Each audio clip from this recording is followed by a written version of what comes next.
Hey, what's going on, everybody? This is Clint Cash coming to you once again from the Power of Struggles. In this particular video, I want to talk about the power of intelligence, because with this video,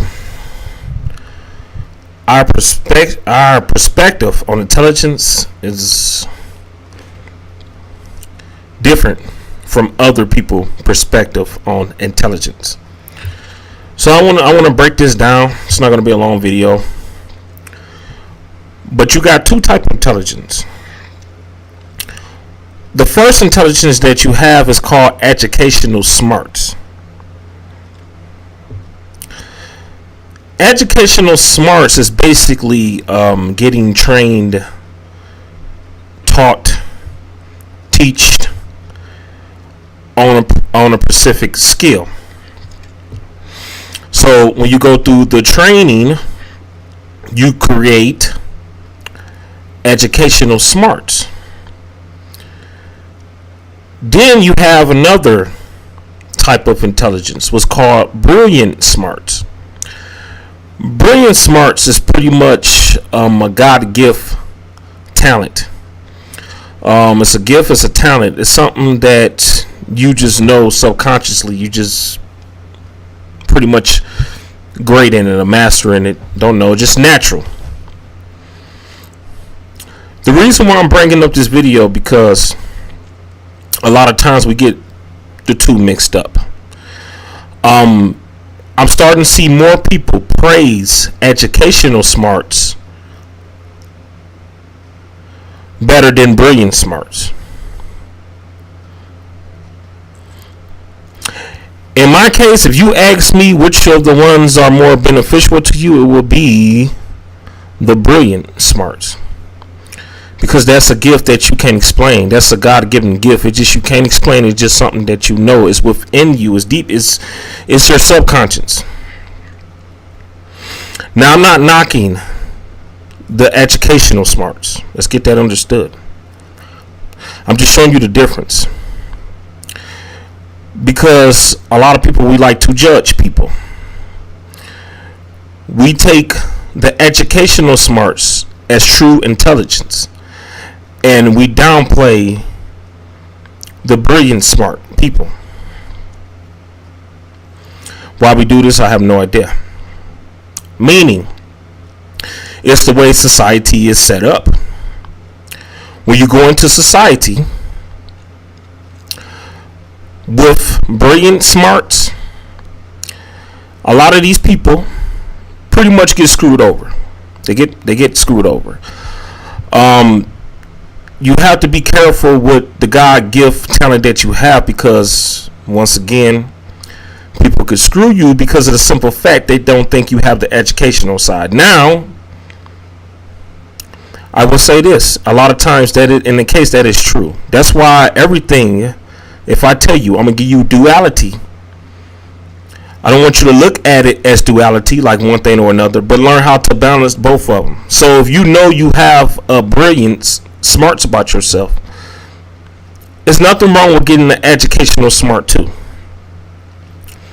But let me get on you, educational smart people.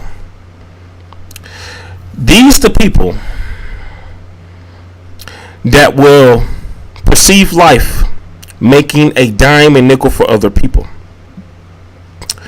because they do not possess a talent. They are being trained. These are your people who go to school, and no disrespect to anybody go to school. I'm just getting you to understand that you need to balance the both of them to your greater self. One thing about this channel that I'm going to speak about most of the time is how to take these things in the matrix and become your greatest version. That's all I'm speaking. So when you have educational smarts, a lot of times you are taught things. You learned it from someone else. So therefore, your perception of this skill is like in a one-person dimensional type of learning. Unless you go to other people to learn things, but it's not a God gift thing. And I see a lot of these people that come out of college, they go through this. They go through this a lot. They take a skill and really don't be interested in the skill. Or they may be interested, but they don't know how to use the brilliance, use the intelligence to bring out their creativity in the skill that they learned. Because anybody, and I'm not trying to say that educational smarts can turn into actually a talent. Don't get me wrong. It can turn into brilliant smarts, a talent. But when it turns into a talent, these people have the creativity to push it forward. These are the people that may go to school for, let's say, psychology. A lot of people are really talented in psychology. They have the brilliant smarts for psychology. See, when they go to get these degrees, since this is their true talent, God-given talent, these are the people that will open up businesses or help communities. Because the thing you got to understand about brilliance, smarts, your talent, your God gift, is the fact that sometimes it may take you your whole life to figure out your true talent. And the thing that I am kind of, it irritates me to see is people with educational smarts thinking they are smarter than people with brilliant smarts. That's what's going on right now.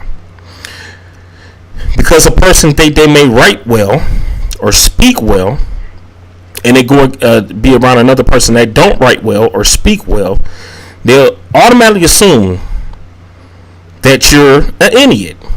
They will belittle you, patronize you, belittle you, whatever, because they said you just don't have the educational smarts like I do. And that's wrong. And to further my argument, look at your boy Floyd Mayweather, for instance. Everybody talked about him and his reading and you know, because he got a speech problem and you know, all this, and he have a true talent. His talent is worth more than any of y'all educational smarts, because a lot of y'all people that with the educational smarts don't even come close. And I'm just speaking materialistic here, like economics wise. Y'all money don't even close to what he made in his lifetime. Not even close. But y'all still would downplay him and say he's not smart. The thing about life is overcoming your fears to be the greatest part of you. And what success consists of is becoming the greatest part of you. So it don't matter if it's brilliant smarts or educational smart. If you become the best person of yourself, you have reached greater, higher dimensions than anybody else. Because this gift can't be taken away from you. This is your peace. Not even just your peace, it's your inner peace. And what do I mean by this? By saying that this is your inner peace, your creativity is your inner peace. Because you got to think about this. Anytime you're going through anything in life, you can always give back or come back to you, what made you creative. And you could be able to separate yourself from those problems. A lot of people do it. That's why a lot of people are basketball players. A lot of them are basketball players because they wanted to get out the hood. A lot of them is rappers because they wanted to get out the hood. It's funny now because you got actually rappers trying to go back to the hood, which is fucking retarded. But you got a lot of people that's trying to get out of situations, and they use their creativity to get there, to create their peace. Most importantly, their inner peace. This is why I value anybody with the intelligence of using your brilliance. I respect that person because I know they are working towards their higher self. So I want to break this video down, and I just want to tell y'all, everybody, that educational and brilliance should balance. Because even though you have brilliance, please go and learn the educational side of it so you can have some type of business sense about yourself, so you can have your creativity grow to other people, because it's all about being a teacher. When you learn something, the next dimension of that is learning how to teach other people that. And you need the educational smarts too. So you need both of them. But I am also just tired of educational people putting down the brilliant people or people with talent. Because you didn't have talent, you had to go to someone else to get trained on what you do. That's not talent. That's educational. That's knowledge with little wisdom. So remember that. And you could, and that knowledge can become wisdom. Yes, if you keep working on it, most importantly. Yes, I agree with that. But no any means did you deserve the right to dog someone out with brilliance. Maybe if you took your educational skills and your talent, maybe you can create your own brilliance. And vice versa. So I just want to say thank y'all. Love and peace.